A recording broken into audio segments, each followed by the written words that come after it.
Welcome to Two Gals and a Glass Half Full. We just finished up our May series on mental health, and we're starting this month of June. We're going to be looking at our sleep health and how that affects us.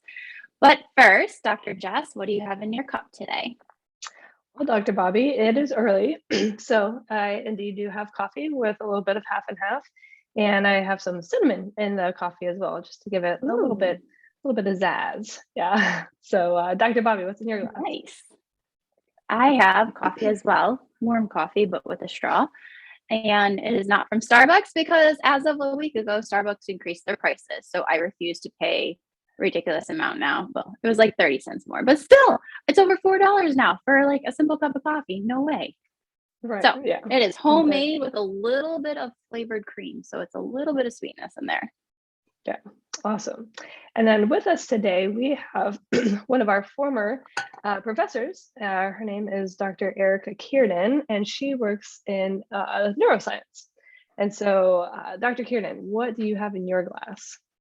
I have coffee as well. I usually always have a cup of coffee, and I drink black coffee. That was kind of one of my switches to being a little more healthy, and Mhm. it was an easy switch. I mean, rather than maybe going to the gym on a regular basis, I'll just not drink coffee with sugar and cream. I like it. So, Dr. Kiernan, tell us a little bit about what you teach and why you love what you teach.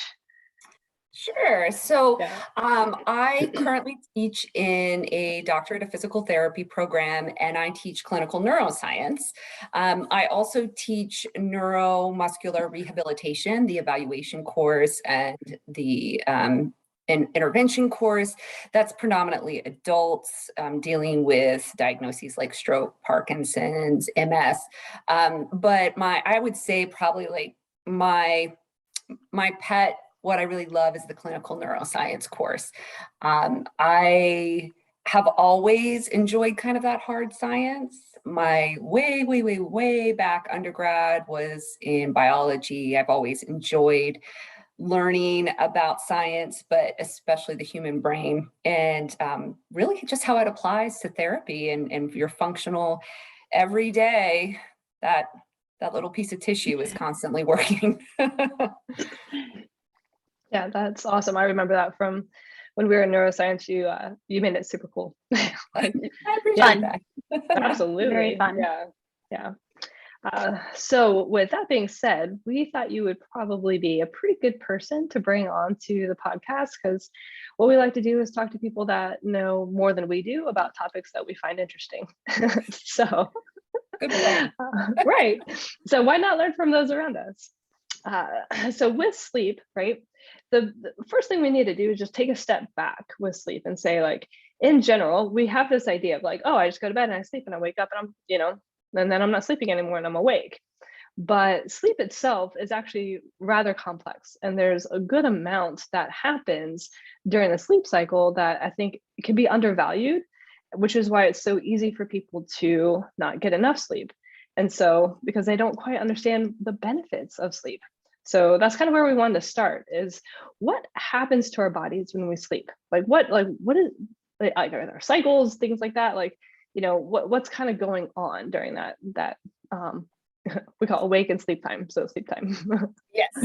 So I think sometimes people think that sleep is just like a light switch, like you're just turning off a light switch and everything is like powering down, you know, just like you would turn off your computer. And that's not what is happening. It's actually a really, really active state, and you move through lots of different phases. And so your brain itself is actually going through really interesting kind of complex phases while you're basically in a sleep state.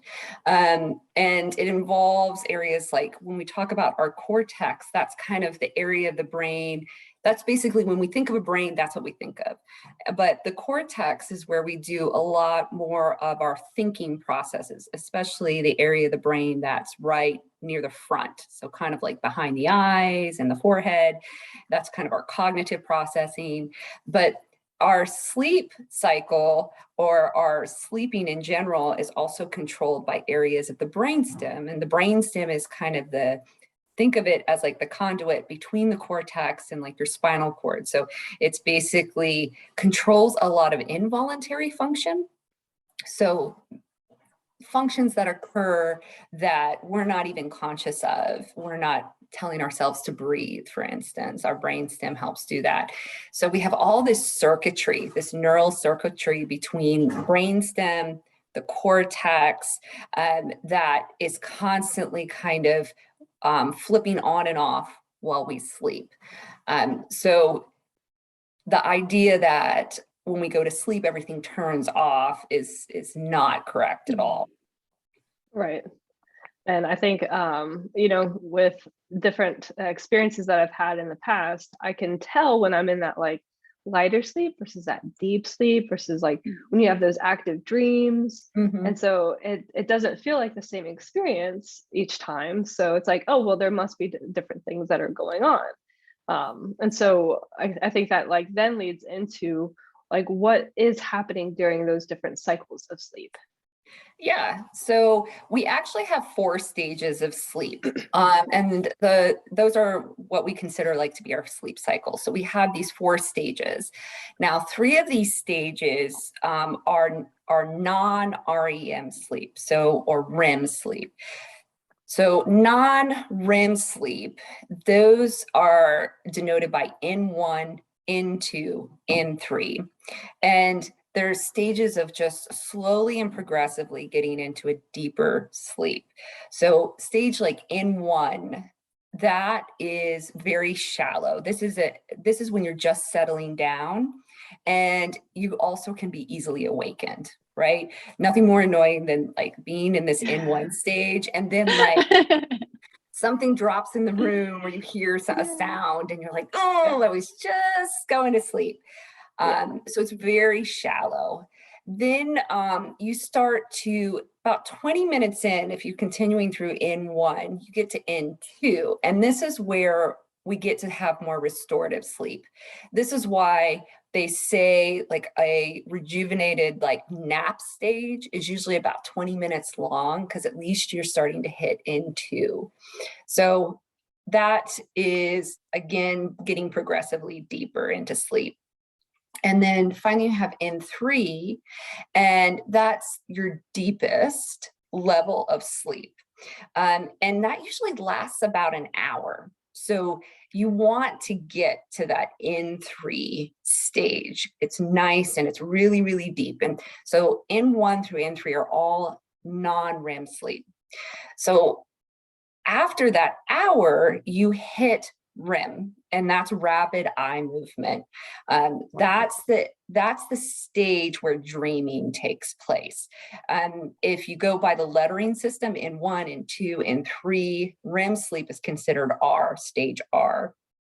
And it's a really interesting stage of sleep because it's called paradoxal sleep, because it's deeper. Actually, it's considered to be deeper than stage 3 and 3, that deep sleep. However, if you were hooked up to an EEG, an electroencephalogram, you know, measuring like brain waves and everything, you would notice that in that REM sleep, your brain is very similarly active as if you were awake.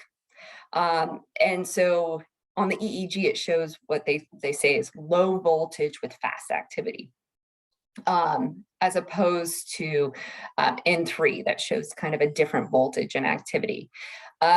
However, even though your brain is really, really all of a sudden seeming to be very active, almost like you're awake, your body, your body tone has like the muscle tone of your body is actually really, really low.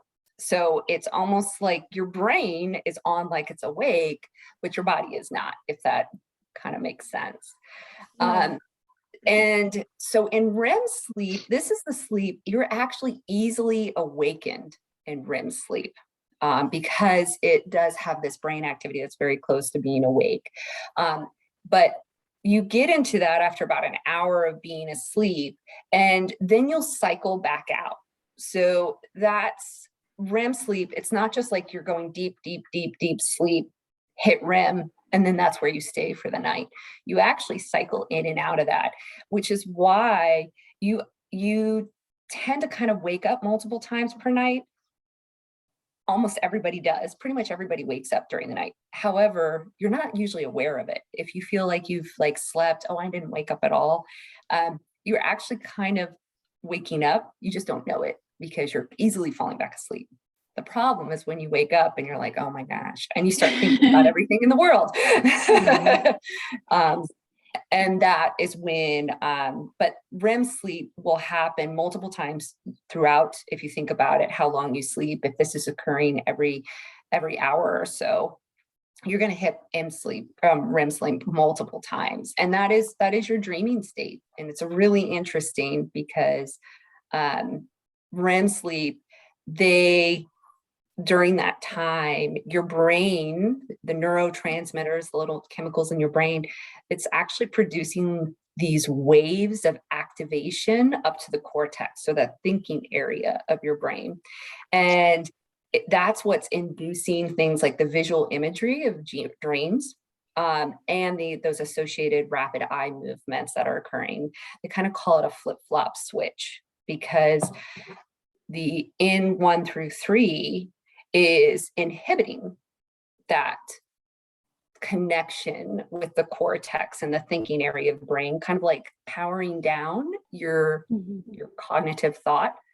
And then during REM sleep, it's kind of opposite. It's actually kind of activating areas of the cortex through like the core of the brain, an area called the thalamus, to then produce these like vivid imageries of dreams. So it's this constant kind of flip-flop switch back and forth while you sleep. So sometimes I'll have dreams and they're not so great dreams, and you wake up and then you're like, okay, and like you go back to sleep and it feels like you fall right back into the dream, like you can't get out of it. Are you actually going to go through that cycle again? It just feels like you're right back in there, or can you get into those cycles quicker? That's a good question, because I'm not entirely sure. The cycle has to start, back again, taking you through. It depends, I think, on how much you wake up, like how awake your state is, and like you said, falling back into that dream. So yeah, I think it just depends on how awake your system becomes. For healthy sleep, you don't ever want to skip over the N2 and N3 stages. That's what happens with like narcolepsy. Narcolepsy is someone moves from the awake cycle to REM, like skipping over all those in 1 through 3. Yeah, because they're not getting restorative sleep. They're going straight to this very paradoxal, active, but low muscle tone state. So it'd be interesting to know how fast actually you could go back to your dream, especially if it's a good dream. I know I've like woken up, that was such a good dream. Don't wake up too much. I want to go back to the good dream. Yeah, I think the other thing that's interesting about REM is that because it's the low body activation, but the high brain activation. So it's like why you feel like you can't scream in your dream, or you feel like you can't run. I used to have this recurring dream as a kid where there was an alligator chasing me, and like I grew up in Florida, so that's how what I dream about. Florida. Yeah, is there's an alligator chasing me, and it's like in this dream I'm desperately trying to run, but I can't. And so it's like, and I didn't actually realize why that was happening until I was in grad school and then learning about dreams. So I'm like, oh, it's because my brain doesn't realize that my muscles can move because there's this very low active state. But it's just kind of funny when you're in those dreams and you're trying to do something and you can't. Gotta love brain activity. All right. So as far as the optimal times or amounts of sleep. So you've gone into, it's really important to get through this N3, ideally get into REM, but in the course of a night, there's these time frames that are out there, like people should be getting 7 to 8 hours of sleep per night, right? There's this like generalized recommendation. So I think it's always easier when we understand why there's that generalized recommendation to then follow it and adhere to it. Can you speak to anything with that? Yeah, so your need for sleep, your body's need for sleep, it changes throughout your lifetime. And it's important, we need sleep because, I mean, that's the time that your brain is being nourished and you're able to be in a very restorative state for your body, almost like a reset in a way. So you have to have sleep, but when you look at it through the lifespan, there's lots of guidelines, like the National Sleep Foundation guidelines. There's out there, you can look up, the NIH and CDC and what they recommend, but most of them usually say for adults, a healthy adult, you're looking between 7 and 9 hours of sleep per night. Now that always kind of changes. I think I just recently read an article that 7 was kind of like, if you had to choose one number, 7 was like the optimal amount of sleep. And funny enough, you don't want to get too much sleep. Like too much sleep will do just as much damage as too little sleep. So that 7 to 9 fits for adults, but it's different in infants and in babies because they're growing. Their brain is growing, their body is growing, and they have all this development going on. So they need more of that restoration time. So when you look at children, and if you have children, I'm sure you're well aware of like that's how much a baby needs to sleep, right? Yes. Yeah. Even though it doesn't seem like they do, because they seem to want to wake up all the time.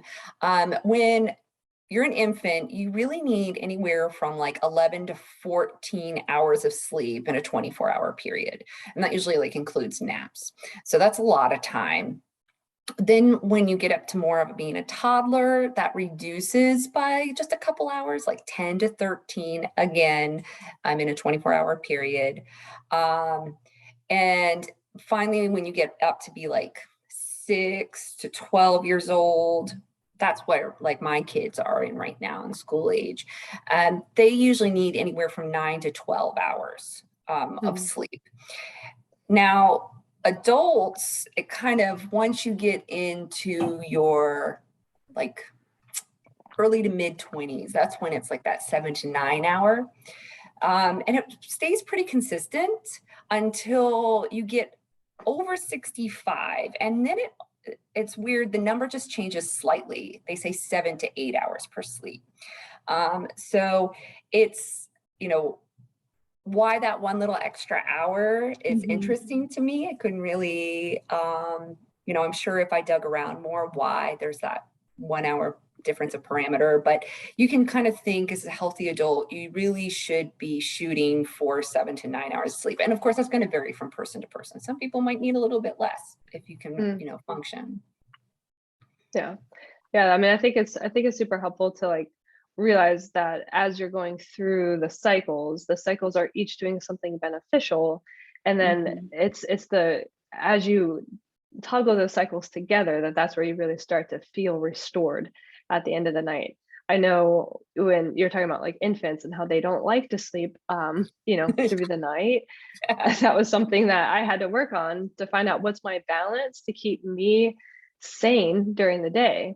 And I found that if I had like at least like a 3 to 4 hour, like all the way through time, I was totally good with like then having like a couple naps during the day. Like there's no way like you're gonna have 7 hours straight when you've got an infant. It's just not gonna happen. But the way that my husband and I worked it out is that he would go to bed super early, and then he would be on around 3-ish in the morning. Then he would be on to like handle everything. And so I knew, and I would sleep so hard from 3 till 7. Like I knew for sure, like he was on, like I could sleep. And I mean, we did that with both kids and it was never horrible, which was Yeah. awesome. Yeah. Now, obviously the second time around, now you've got a toddler and an infant. And so, and as you're into that, like that right in that first wave of sleep where you can wake up easily, how many Always. times Yeah. do you get I waken think up they right know. as I you're- think the kids know. They're like, oh, mama is in N1 right now. Yes. Yeah. So I'm gonna fuss. Oh, for sure. But like if I'm in N3, like I don't hear anything, especially if I know in the background, like I know it's like my husband's like shift to take. He'll be like, oh yeah, oh my gosh, this happened, this happened, this happened. I'm like, I don't got nothing for you. I heard none of it. So I'm like, that's when you need to make the noise, not when I'm in that very first stage, because you just wake up so quickly, and then you gotta okay, calm yourself back down. And then now that 4-hour stretch just starts getting smaller and smaller, Yep. which is like, Oh yeah. Yep.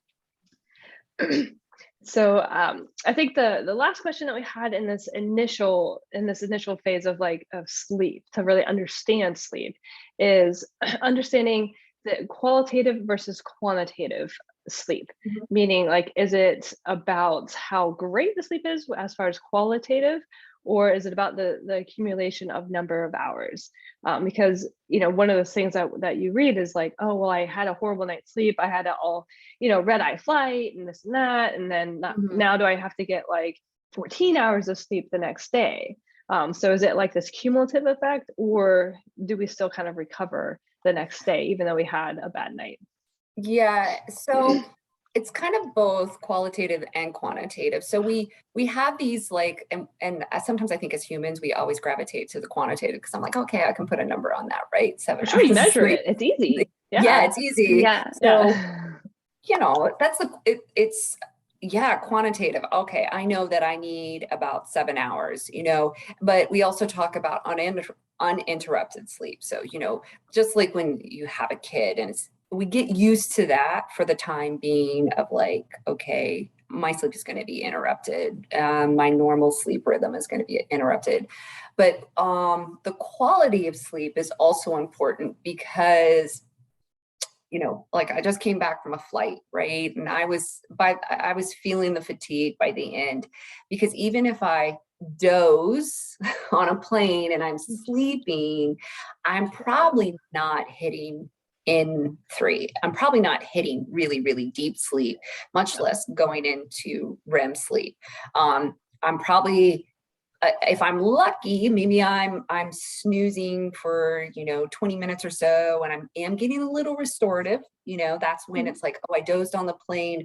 Okay, I feel a little bit better. I'm not as fatigued as when I first sat down, but I am not spending any time in that really, really deep sleep to really be in a more restorative state. So it does matter about quality as well as quantity. And usually most issues with sleep, a lot of the times, and I shouldn't say most issues because I'm not a sleep expert, but a lot of times it seems what people talk about is about like the quality of their sleep. And some people talk about, well, I can fall asleep, but I can't stay asleep. Some people can't fall asleep, or some people fall asleep, can't stay asleep. They wake up and then they can't fall back asleep. So it is important that you have a quality chunk of time to get into that. So if you're cycling in and out for 7 hours, right? And you want to be in that N3 state after about an hour of deep sleep. I mean, if you think about it, to get into that N3 stage takes time, takes about an hour. So anytime you're getting a sleep that's less than an hour, you probably haven't hit that deep sleep yet. You probably haven't hit that really deep, nice, deep restorative phase, even though that restoration starts in N2, and why they recommend naps only be usually about 20 minutes or so. Just because that's supposed to be an optimal time, like just enough to get you restored, but not so much that it puts you into that like loopy doopy stage. Where you're like, yeah. I've taken some naps and where you wake up after like 40-45 minutes, you're like, I feel more tired than when I like lay down, where am I? Yeah, you do the whole like, you're kind of shaky, you're like, is it night, is it day? I don't know, like wasn't that helpful. Yeah. So it's really important that, yes, time, but also the quality of what you're getting is important too. So it's both. Yeah. I found for me that, so I'm getting up typically between 4 and 5 every morning. And so typically by 8 o'clock at night, I'm like tired, but I have found that if I go to bed before 8:30, even though I'm exhausted or barely staying awake, like I don't know why, but I don't get good sleep that whole night. Whereas if I just wait till that 8:30, 9 o'clock, then I'll have probably a much better night's sleep. Because if I go to bed too early, then I'm waking up through the night multiple times and like not just waking up and then be able to go back to sleep, but it's like waking up, my body's like, okay, time to go. And I'm like, no, it's 2 a.m. like, and that's probably so it's like, that's your natural body circadian rhythms in that of your sleep wake cycle. I know that naturally I tend to wake up around 7 o'clock. So sometimes a rule of thumb, when I was reading about sleep experts, is like, if you can wake up without an alarm clock, that's ideal, right? Most people that doesn't happen, but I know I'm not, if you ask me to start waking up at 5, 6 a.m., that'd be very difficult for me because that's not my natural rhythm. I usually start to naturally wake up around 5. And I know that because I have a middle schooler, and in my county, middle schoolers, they have to catch the bus at 6:45 a.m. So I had to shift by like an entire hour. I mean, you would have thought I was climbing Mount Everest. Because it just, you're kidding me. And then I'm just like you, Bobby, in the fact that I cannot go to sleep earlier usually than what I want. Naturally, I usually get tired around between 10 and 10:30. And if I go to bed within that window, I'm usually sleep really well and the amount of time that I need. If I try to go to bed early, like a lot of people say, just go to bed early. That's always advice. Oh, you're not sleeping? Just go to bed early.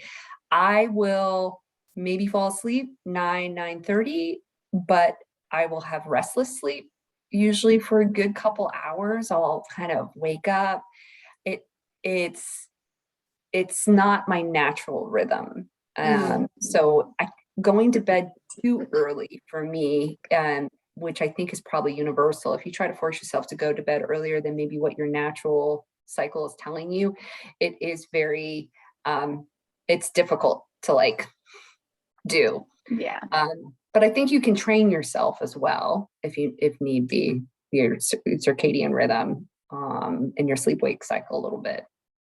Yeah, I think that's why they recommend even on weekends to really stick to that cycle, because then overall it just helps with the quality of sleep, because now your body you're giving it what it needs. Because I'm like you, Dr. Kiernan, where it's like 7 a.m. is like my preferred time. Like I have an alarm set, but like almost every single morning, 6:55, I turn over and I'm like, oh, time to get up. Like it naturally happens like that. And my body knows the alarm's about to go off. It's almost every single morning right at 6:55. Yeah. Not 6:30, not 7:10. Yeah. I have an alarm clock because I wake up to light. Like that's what my body naturally wakes up to, is light. And so I have an alarm clock that it starts it's supposed to mimic the sunrise. So it will start like 45 minutes before you want to wake up and just slowly lightens up the room enough to then it's like a sun rising. So that has really helped me. And so I can't tell you the last time an alarm clock has actually gone off for me. But I do know one time when someone set an alarm where I didn't have that, and like I freaked out because I'm not used to like the noise. I mean, like jumped and like all this your stuff. heart rate goes up. Yeah. I was like so confused because it wasn't like my natural just wake up. Mm-hmm. Yeah. Yeah, and it is very important, what you were mentioning just before about like the fact that like you um you were mentioning oh, what was it? Like the About like weekends, like the staying weekends, consistent. yeah, Yeah. and sleeping in. I mean, Mhm. I remember, especially when you were like young and in your 20s, and you know, you started like sleeping more, like sleeping in, and oh, it's a teenager, they're not up till noon, that kind of thing. Now teenagers, they do need more sleep. They need closer to like 10 hours. However, as time goes on, I even get up on the weekends, usually around the same time that I get up during, you know, the week. I think what I take advantage though is, even though my body's awake, I'll maybe get to lay there for an hour or so more. Yeah. Right. Just because I can. So that's kind of my, like, that's my guilty pleasure. Okay, I don't have to get up and out of bed at 7 or 7:30, or, you know, or a little earlier than that. I could lay in bed till like 8:30. But I just honestly, as I've gotten older, I just kind of stick to that schedule. And even when I go to bed late, like later than my typical bedtime, nothing's more frustrating than my body is like, it's 7 o'clock, get up. Yeah. Like, but I Yeah. just went to bed at 2. That happened to me when traveling recently, just this past weekend. I didn't even get into my hotel room till like 12:30. I was wide awake, probably because adrenaline. I was at the airport and trying to get, and then I probably didn't fall asleep till 1:30. My body literally was not tired until then. And yet I'm thinking I'm going to sleep in, this will be great. And then I'll go down and get my little free breakfast. And lo and behold, 7 o'clock, like wide awake. And I'm thinking, dang. Great. I really want to sleep in. Yeah. Body won't let No big me. deal. Yeah. Awesome. All right. Well, thank you so much for this introduction into sleep and what is involved in sleep. So what we're going to do is next week, we're going to have Dr. Kiernan back for the second part of the sleep month. And we're going to be talking about more into like what happens when we don't get enough sleep. And because that's a big conversation of chronic sleep deprivation and the health side effects that happen because of that. So make sure that you all stay tuned for next week, and